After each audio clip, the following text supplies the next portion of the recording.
नमस्कार, आर्य न्यूज देख रहे हैं आप और मैं हूं आपके साथ गौरव राजेंद्र। पश्चिम बंगाल में विधानसभा चुनाव होने में भले ही अभी कुछ महीने बाकी हैं, लेकिन सियासी आरोप प्रत्यारोप और जुबानी जंग दिनों दिन तेज होती जा रही है। राज्य के नेताओं के अमर्यादित शब्दों को सुनकर यह अंदाजा लगाया जा सकता है कि आने वाले दिनों में वहां की राजनीति चुनाव आने तक किस तरह की रहने वाली है।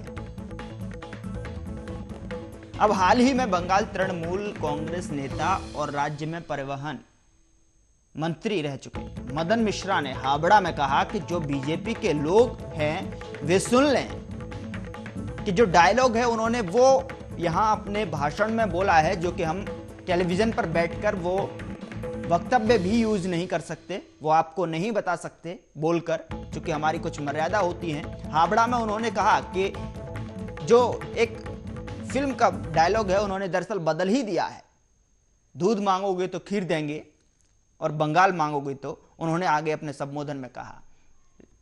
लेकिन वहीं अब बयान के सामने आने के बाद बंगाल की राजनीति में सियासी सरगर्मी बढ़ गई है। इससे पहले पुरुलिया की रैली के दौरान अगर आपको बता दें कि पश्चिम बंगाल की मुख्यमंत्री ममता बनर्जी ने 23 जनवरी को देश नायक दिवस मनाया जाएगा, इस चीज का ऐलान किया। पराक्रम का सही मतलब मुझे नहीं पता, उन्होंने कहा अपने संबोधन में कि इसके हो सकते हैं 3-4 मतलब हों, इसलिए मैं इसको लेकर चर्चा नहीं कर सकती हूं। इधर हाल ही में टीएमसी से बीजेपी में शामिल हुए शुभेंदु अधिकारी ने ममता बनर्जी पर मंगलवार को हल्ला बोला। उन्होंने कहा कि ममता बनर्जी को पूर्व मुख्यमंत्री शब्द का लेटर हेड छपवाने की तैयारी कर लेनी चाहिए। गौरतलब है कि ममता बनर्जी ने नंदीग्राम विधानसभा सीट पर चुनाव लड़ने का ऐलान किया है और नंदीग्राम सीट शुभेंदु अधिकारी का गढ़ है। ऐसे में ममता ने यहां चुनाव लड़ने का ऐलान कर इसे हॉट सीट बना दिया है।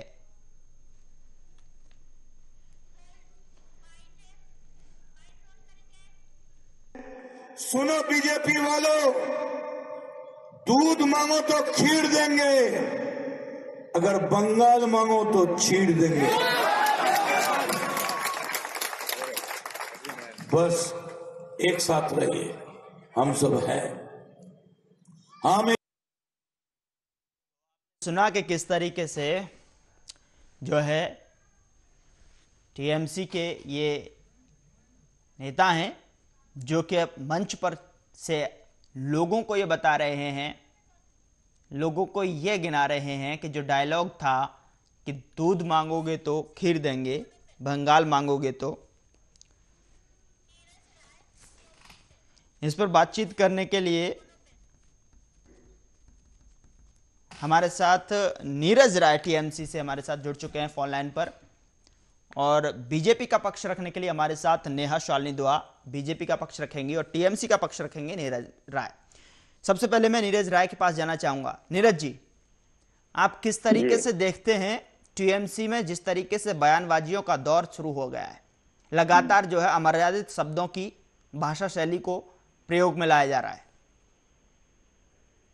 देखिए, अमर्यादित शब्द अगर कोई भी बोलता है तो उसके पक्ष में मैं नहीं हूं और नहीं किसी को होना भी चाहिए। रही बात की टीएमसी में अमर्यादित शब्दों का बयानबाजी का दौर शुरू हुआ है, तो आपको बता दूं कुछ दिन पहले भी आपने देखा कि हमारे मदन मित्रा जी तो टीएमसी के नेता हैं, लेकिन इनके संगठन के जो अध्यक्ष थे उनके कितने आपत्तिजनक बयान थे कि हिंदुओं को शस्त्र उठाना पड़ेगा, उठाएंगे हम लोग, जिस पर कि पार्टी को भी एक्शन लेना चाहिए था। एक नेता और संगठन के अध्यक्ष में जमीन आसमान का अंतर होता है, और इस बात को पहले भी मैं बोल चुका हूं कि आपत्तिजनक बयान किसी के लिए भी खेदपूर्ण होता है।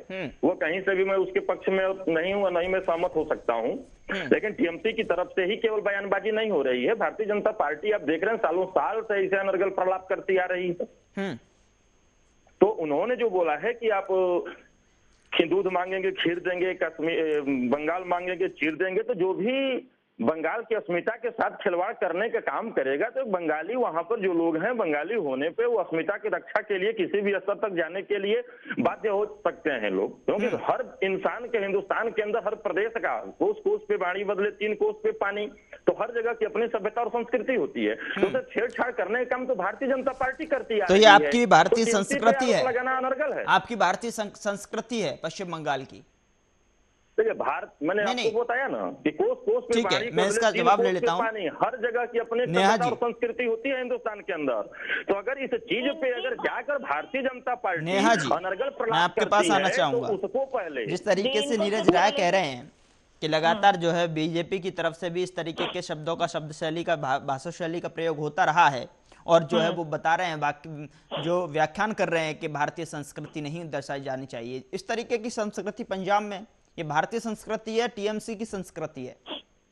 ये पहली बात तो ये टीएमसी के नेता ये शायद भूल जाते हैं कि हम लोगों को बाहर वाला, शुभेंदु अधिकारी बाहर वाले हैं, बाकी वहाँ दिलीप घोष बाहर वाले हैं, आपको सारे बाहर वाले लगते हैं। हिंदुस्तान में रहते हैं भाई, हम इटली से नहीं आए हैं। इटली वालों से पूछिए जो इटली से आके वहाँ बैठे हुए हैं। तो जब हम हिंदुस्तानी हैं तो हमको पहले हिंदुस्तान में कहीं भी आने जाने के लिए ममता दीदी से परमिशन लेने की जरूरत नहीं है कि हमको बंगाल आना है, ममता जी आ जाए या नहीं आए। वो कहेंगी आ जाओ तो आ जाए, नहीं तो फिर हम पीछे हो जाए। तो पहले तो ये डिसाइड कर लें कि ये बंगाल से, मतलब हिंदुस्तान की जमीन से बंगाल अलग है या हिंदुस्तान की जमीन पर ही है। फिर ये बताएं कि हम बाहरी कहाँ से हुए। ये लोग हमको कहते हैं बाहरी आ गए, बाहरी आ गए, भाई बाहरी कहाँ से आ गए। और दूसरा, मैंने आपकी बीच में बात में, बिल्कुल मैं उसी की बात पे आ रही हूँ, तो सुनिए ना, जवाब तो उसी से रिलेटेड है ना कि आप लोग हमको गालियां दो, आप हमारे कार्यकर्ताओं को जान से मार दो है, और हम चुप बैठे रहे। हम तो तू हूँ से तू भी ना करे। आप खड़ी कि आपकी ममता दीदी को शर्म नहीं आती स्टेज में खड़े होके हमारे राष्ट्रीय अध्यक्ष को कैसे गाली वाले तरीके से उन्होंने बोला था अपनी लैंग्वेज में। मेरे को बंगाली नहीं आती, इसलिए मैं ये उनकी भाषा का वो करके नहीं बता सकती, लेकिन जिस तरीके से उन्होंने रिएक्ट किया था, ऐसे करके क्या क्या साबित करना चाहती थी, कितनी पढ़ी लिखी है वो, ये साबित करना चाहती थी पहले तो। दूसरा, जब ये दुर्भाषा का यूज करते हैं, हमने कभी भी ऐसी कोई भाषा कही नहीं। हम बंगालियों को अपना ही मानते क्योंकि हम ही वो है, वो ही हम है भाई। हिंदुस्तानी है सारे, चाहे बंगाली हो, चाहे मद्रासी हो, चाहे पंजाबी हो, हम सारे नहीं है। जो आप बोलती जा रही है, यहाँ पे जिस मुद्दे पे परिचर्चा हो रही है, अनर्गल शब्दों का प्रयोग से परिचर्चा है शालिनी जी, लेकिन आप अपने भारतीय जनता पार्टी का जो एक स्क्रिप्ट लिखा हुआ है, कमाल की बात है। जब हम सत्य बोलते हैं तो आप लोगों को तकलीफ हो जाती है। मतलब आपकी ममता दीदी, आपकी ममता दीदी हमारे राष्ट्रीय अध्यक्ष गालियां दे, आप इन्होंने आरोप लगाया है कि मदन मिश्रा जी ने कुछ ऐसे विवादित बयान दिए हैं, तो आप उनसे विवादित बयान जो आप आते रहे उनसे देखिए। ये चीर देने की बात का मतलब क्या है? पहले से ही आप लोग चीर रहे हो वहाँ के जितने भी बेचारे बंगाल मतलब के गरीब लोग हिंदुओं हैं, को उनको शस्त्र वैसे उठाने चीर का रहे हो। ठेका आप लोगों को मिला है। आप अपने बच्चे को या दिलीप घोष अपने लड़के को शस्त्र और अस्त्र उठवा सकते हैं? नहीं बताइए। नहीं, आप और दिलीप घोष अपने लड़के को अस्त्र उठवाएंगी क्या? ये मतलब केवल जनता से खेलने का आप लोगों का सपना है कि जनता की भावनाओं से खेलो। डिबेट को दिशाहीन मत करिए, मुद्दा पे आइए, बाद में बताता हूँ किसने क्या क्या बोला है। ना कि हम लोग आपको बांग्लादेश नहीं बनाने दे रहे बंगाल को, यही तो प्रॉब्लम है आप लोगों को। आप तो उसको बांग्लादेश देश को आप लोग रसातल में लेके चले गए। आप लोग भारतीय जनता पार्टी जितना फेलियोर आज के समय में देश के अंदर कोई पार्टी नहीं है जिसके में कि जनाधार वाला कोई नेता नहीं है। बस होता है कि मोदी है तो मुमकिन है। आप लेकर जाएंगे पंचायत चुनाव तक, और आपसे जब किसी चीज पे चर्चा होगी तो दिशाहीन डिबेट को करने का काम करेंगे। शर्म तो आप लोगों को आनी चाहिए कि आज यह परिचर्चा का विषय दूसरा रहा है और आप लोग बाहरी और भीतरी का काम शुरू कर दिए। सबसे पहले मिठाई जो है आप लोगों को ही भिजवाएंगे, चिंता मत कीजिए, और हम ही जीतेंगे। चिंता, अरे भाई नेहा जी, चिंता तो हमको नहीं है। आप कहाँ 9 में न 13 में? आप बोलिए मोदी जी और अमित शाह जी के माथे पे लकीरों को देखिए कितना चिंता है बंगाल को लेके। अधिकारी और बाकी टीएमसी के नेता छोड़ के जा रहे हैं। अरे भाई, शिवेंदु अधिकारी को ले जाइए, मुबारक हो, उसमें कोई हमें दिक्कत नहीं है। लेकिन परिचर्चा का विषय आज ये है कि भाजपा और टीएमसी की तरफ से जो अनर्गल प्रलाप हो रहे हैं उस पर बात करिए। रटा या स्क्रिप्ट कैसे आप फिर बक रही हैं? आप हिंदुओं को वहाँ खत्म करना चाहते हैं। आप चाहते कौन हिंदू की बात करती है भाई? कौन सा हिंदू की बात करती है? जो पार्टी पाखंड करती है हिंदुओं के साथ, उस पार्टी के लिए बात करती है क्या? अरे भाई साहब, कैसे दिशाहीन डिबेट करने वालों को बैठाए हैं? पर चर्चा यहाँ पे हो रही है कि किसने कुछ गलत बयानबाजी किया, और यहाँ पे हिंदू और मुसलमान और मोदी और अमित शाह के आगे चरण गाने वाले लोग क्या बात करते हैं? के लिए आप जाग लोग चुका है, हर बंगाली जाग चुका है, समझ चुका है कि टीएमसी उनके अगेंस्ट पार्टी है, वो रोहिंग्या को ठीक है। बांग्लादेश बना देगी बंगाल को। ठीक है नेहा इसलिए जी, अब आपको वोट नहीं मिलेगा। हाँ ठीक है। देखिए, थोड़ा सा मैं एक सवाल आपसे पूछना इनसे चाहूंगा, नेहा जी से। आप एंकर हैं हाँ, जो सवाल पूछना चाहेंगे? नहीं एंकर नहीं हूँ, आपसे बड़े दायित्व का निर्वहन कर रहा हूँ, प्रदेश का अध्यक्ष हाँ, हूँ, एंकर नहीं हूँ। क्या मतलब कि प्रमाणित करने का आप लोगों को, क्या आप हमारे पे अनर्गल आरोप लगाएंगे? मैं आपसे पूछूंगा भी नहीं। नहीं, कहाँ से अनारगल बताइए कि आपकी मैं वही, अरे भाई वही चीज सुनिए, आप लोगों से जो है ना, किसी दूसरी पार्टी वाले इज्जत की अपेक्षा रखना छोड़ दें। अब आपके द्वारा जो उठाए गए सवाल हैं उसका जवाब मैं दे दूं, सुन लीजिए। अरे भाई अब चुप रहेंगी? बताइए कि हम हिंदुस्तानी हैं या नहीं? हम आपके बंगाल में, आपका कहाँ से हो गया बंगाल? क्या हम बंगाल में आप आप एंकर हैं, आप एंकर हैं। नहीं नीरज जी, नीरज जी ये एंकर हैं। आप सुनिए पहले। नहीं सुनिए, नहीं अब हम जवाब देंगे। आप अब थोड़ा सा साइलेंट मोड में रहिए भाई साहब, अब हम जवाब दे रहे हैं इनको, सुन लीजिए। नीरज जी पहले इधर सुनिए, पहले आप मेरा सवाल का जवाब दीजिए। आप ये बताइए कि ये जो चुनाव आप इस तरीके से लड़ा जाएगा? नहीं, जिसने बंगाल मांगा उसको आप चीर देंगे क्या? नहीं, जिसने बंगाल मांगा, आप किस तरीके का कोई फिल्म सीरीज चल रही है क्या सर वहां पे?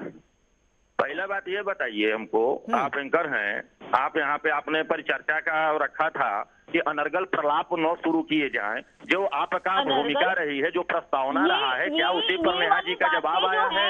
मैं पहले आपसे जानना चाहता हूँ सर, सुनिए भाई साहब सुनिए, मैं आपसे जानना चाहता हूं कि क्या टीएमसी नेता इस तरीके का बयानबाजी करते रहेंगे जो लगातार पिछले दिनों देखने को मिली है, और लगातार जो हिंसा वहां बंगाल में देखने को मिली है? अब ऐसे में एक बार फिर से वही बयान आ जाना, स्टेज पर चढ़कर बयान आ जाना, और उससे पहले अगर ममता बनर्जी की सभा की बात करूं, वहां पर जो है प्रशंसकों से उस तरीके के नारों का जो है इस्तेमाल करना जिससे कि मैं अपने भाषा शैली में ला भी नहीं सकता, क्योंकि मेरी भाषा शैली में वो शब्दों की डिक्शनरी नहीं है जो आपके में है। बिल्कुल आप अपनी भाषा शैली में नहीं, जो दिलीप घोष के टेलीविजन पर बैठकर मैं उन शब्दों का इस्तेमाल नहीं कर सकता परिचर्चा जो आप नेशनल हमें बताएंगे, आप नेशनल संबोधन में करते हैं। लेकिन ये लोग बोलते हैं, खुले में बोलते हैं, इसीलिए जब इनको बताओ तो इनको तकलीफ हो जाती है कि हमारे नेता नहीं, अध्यक्ष होंगे, आपके अध्यक्ष हैं, आपकी पार्टी के नेता हैं, आला कमान हैं, आपके प्रभु हैं आपके, तो फिर आप जो है चरणों में इस तरीके से मगलीन हो जाएंगे क्या? आप जो है गलत और सही दिखेगा ही नहीं आपको। आप अभी भी कह रहे हैं, आप अभी भी ये लगातार कह रहे हैं कि इस तरीके का हमारे नेता हैं वो। हाँ, मतलब इनके नेता कुछ भी कह नेता हैं तो कुछ भी कहेंगे सर जनता को। अब एक बात बताइए, बोला आप सवाल ही पूछेंगे कि जवाब भी लेंगे? जवाब ही नहीं पूछना है, सवाल पूछना है तो हमको काट दीजिए और लंबा फेरी सवालों बोलिए बोलिए आप, बोलिए आप, इतनी देर से आप ही बोल रहे थे। मैं वो बोल रहा हूँ, आप लोग क्या बोला जाता है आपको समझ में नहीं आएगा, जनता समझ रही। मैंने ये बोला कि किसी के भी तरफ से ऐसे बयानबाजी आती है तो कहीं से भी अच्छी नहीं है, लेकिन क्या मैं वही पूछ रहा हूँ कि जो दिलीप घोष का उद्बोधन था वहाँ पे हिंदू जागरण मंच के कार्यक्रम में, उस पर कितनी परिचर्चा हुई? या जो इनके राज्यपाल बोलते रहे कि भारतीय जनता पार्टी आज का गोला है, सरकार उसका जवाब देने के लिए नेहा जी हैं हमारे पास। नेहा जी यहाँ पर मौजूद हैं। नेहा जी आप जवाब दीजिए नीरज जी का। सुनिए अभी जवाब कहाँ से पूरा सुन रहे। इन्होंने कहा रोहिंग्या की बात, शायद नेहा जी को पता नहीं है कि रोहिंग्या का आना जाना सेंट्रल गवर्नमेंट के बॉर्डर का हिस्सा होता है, किसी भी प्रदेश सरकार का नहीं होता है।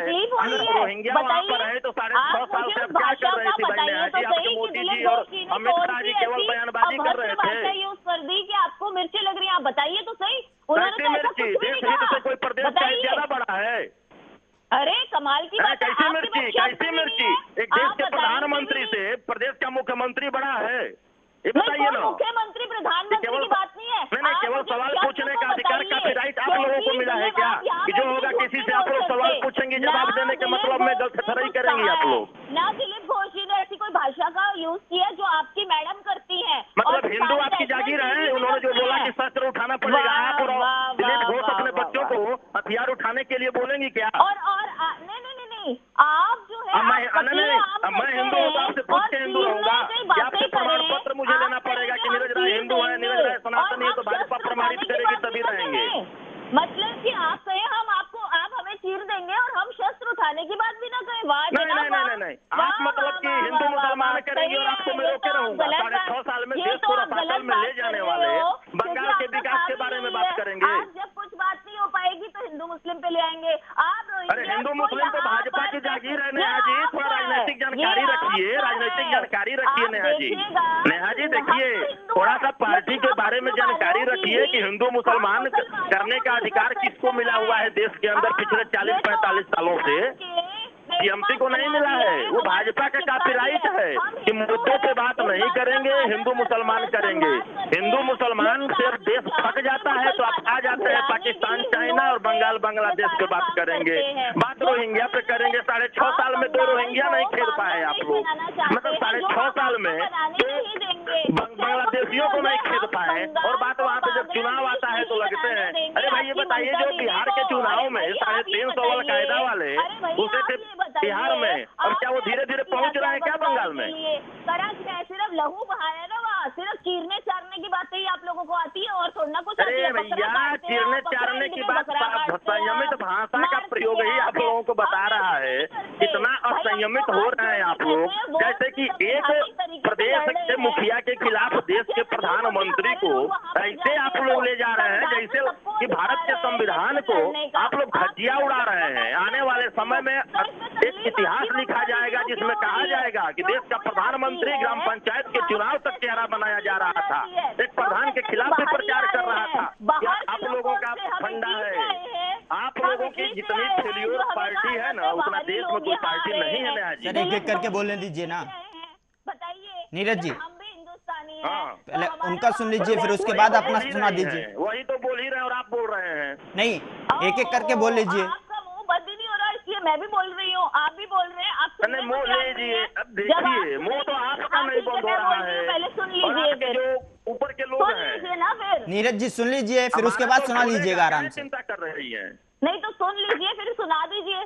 सुन लीजिए, जब हमारे लोग वहां पर जाते हैं, क्या लोकतंत्र में हमको इलेक्शन लड़ने का अधिकार नहीं है? पुराना हो गया है भाई, ये कहानी पुराना हो गया है। हम क्यों नहीं इलेक्शन लड़ सकते? ममता का वहां पर नेहा जी मुद्दा ये है कि जिस तरीके से इनकी जो अमर्यादित भाषा है, दूध मांगोगे तो खीर देंगे, और जैसे कि बंगाल मांगा तो ये लोग चीर देंगे, इस तरीके की चीर काट करने वाली ये जो है भाषा शैली का इस्तेमाल करते हैं। और जो तस्वीरें हैं पश्चिम बंगाल से निकल कर आती रहती हैं, पिछले दिनों भी एक जो है रैली के दौरान जो है वहां भिड़े थे।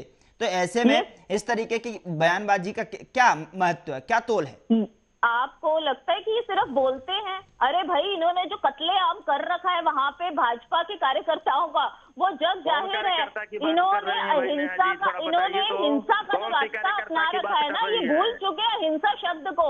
ये सिर्फ हिंसावादी लोग हैं और यही जनता बंगाल की अब देख रही है कि इनको चीरना चारना, मारना काटना, उड़ा देना, कत्लेआम कर देना, यही सब कुछ आता है। जो अपनी ये सिर्फ भाषा में नहीं इस्तेमाल करते, ये प्रैक्टिकली भी यही करते हैं। यही तो परेशानी है लोगों से। अरे भाई, लोकतंत्र है, आप भी इलेक्शन लड़िए, हम भी इलेक्शन लड़ते हैं, जो जीतेगा। अब आप मेरे बीच में बोल रहे हैं, फिर मैं आपके बीच में बोलूंगी, जनता सुन ही नहीं पाएगी। मैं यही तो कह रही हूँ, आप सुन लीजिए ना धैर्यपूर्ण, फिर आप बोलिए, फिर आप मुझे बात बोलिए, काउंटर कीजिए। पर आपके पास काउंटर के लिए कुछ होगा नहीं, आप फिर लेकर इसी बात पे आ जाएंगे। नीरज जी आप सुन लीजिए एक मिनट, उसके बाद बोल लीजिएगा। आपको इलेक्शन लड़ने का अधिकार है, हम लोगों को नहीं है। हमें सिर्फ इस बात का जवाब दीजिए। अगर हम लोकतांत्रिक तरीके से वहां के इलेक्शन लड़ रहे हैं, तो आपकी ममता दीदी आए दिन नड्डा पांडा चौडा ये आते रहते हैं, कैसे आते रहते हैं, ऐसे क्यों कहती हैं? शर्म नहीं आती उनको? क्यों? हम, आप क्या बंगाल आपका नहीं है? तो सभी हिंदुस्तानियों का है, बंगालियों का, और हम उनकी इज्जत करते हैं। हम लोकतंत्र तरीके से लड़ेंगे और जीतेंगे। अब आप बोलिए, आपको जो भी बोलना है, और झूठ बोलिए, सच बोलिए, आपकी मर्जी। नहीं, मैं मोदी जी नहीं हूँ कि झूठ बोलूंगा भाई साहब, समझ रहे हैं जी? मैं मोदी जी नहीं हूँ कि झूठ बोलूंगा। और आपने कहा शायद आप सुनिए, आप शायद आप 1-2 बार ही सुनिए पहले नेहा जी, अब आप 1-2 बार ही शायद हमारे साथ जुड़ी हुई है लाइन पे। मैं जितने चैनलों पे बैठता हूँ, सब पर यही बोलता हूँ कि जो वहाँ पर बेहतर से बेहतर योजना लेकर जाए भाई, बंगाल का विकास करे, हमें कोई आपत्ति नहीं है। लेकिन आप लोग बार बार उन चीजों को दरकिनार करते हुए क्या क्या ऐसे प्रलाप करते जाते हैं भाई। तो 6.5 साल से देश विकास की राह देख रहा है, और आप बंगाल में विकास देख रही हैं, विकास करने के लिए जाएंगी। आप जाइए, स्वागत है। कभी किसी ने कहा कि अब चुनाव नहीं लड़ने दिया जाएगा? अगर हम कहते भी हैं तो सेंट्रल में आपकी सरकार है, प्रधानमंत्री और गृह मंत्री और राष्ट्रपति क्या कर रहे हैं? या तो आप राजनीति कर रही हैं। रही बात कार्यकर्ताओं की हत्या की, तो पहले एक आंकड़ा आप लोग डिसाइड कर लीजिए कि 110, 133 या वर्तमान में जो चल रहा है 300। और यह वही पार्टी है जो अपने, ये वही पार्टी है ना जो अपने संस्थापक अध्यक्ष श्यामा प्रसाद मुखर्जी जी की कैसे हत्या हुई उसकी आज तक जांच नहीं करा पाई। सुन लीजिए। और ये वही पार्टी है कि जिसके मुख्यमंत्री को कि प्रदेश महामंत्री संगठन से मिलने के लिए परमिशन लिया जाता है। ठीक है सर, आप उस मुद्दे पर बात ही नहीं कर रहे हैं। आप जिस मुद्दे के लिए मैंने आपसे सवाल किया था उसका जवाब तो दिया ही नहीं। आपने बीजेपी पर डाल दिया, बीजेपी इस तरीके के आप पर डाल दिया। आप बताइए ना कि जो भाषा शैली का इस्तेमाल हो रहा है लगातार, आए दिन जो तस्वीरें सामने आ रही हैं वो कहीं ना कहीं लगाम निकल चुकी है। अब लगाम छोड़ दी गई है आपकी पार्टी की तरफ से, जैसे पुराने दिनों में भी देखने को मिली थी। फाइनल कमेंट दीजिए सर आप। बोला है और ठीक है बोला है, पहले ये बताया जाए हमको सर। क्योंकि मैं आधा घंटा तो बोलूंगा नहीं, 2 मिनट से 3 मिनट 1.5 मिनट में अपनी बात खत्म ही करूंगा। जी जी जी बोलिए।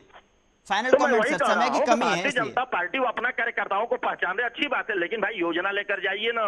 अभी विजय वर्गीय जी बोलते हैं कि बलिदान बेकार नहीं जाएगा। क्या विजय वर्गीय जी अपने लड़के को बलिदान देंगे? नहीं देंगे। इन्होंने कहा हिंदू जागरण मंच पे शस्त्र उठाने के लिए, क्या अपने लड़के को उठवाएंगे शस्त्र? नहीं उठवाएंगे। तो हमारे तरफ से अनर्गल प्रलाप हो, गलत बयानबाजी हो, भारतीय जनता पार्टी की तरफ से, दोनों तरफ से गलत है। ठीक है नेहा जी, फाइनल कमेंट पड़ेगी, आप क्या अगर जरूरत पड़ेगी तो विजय वर्गीय जी अपने बेटे को भी कहेंगे शस्त्र उठा लो।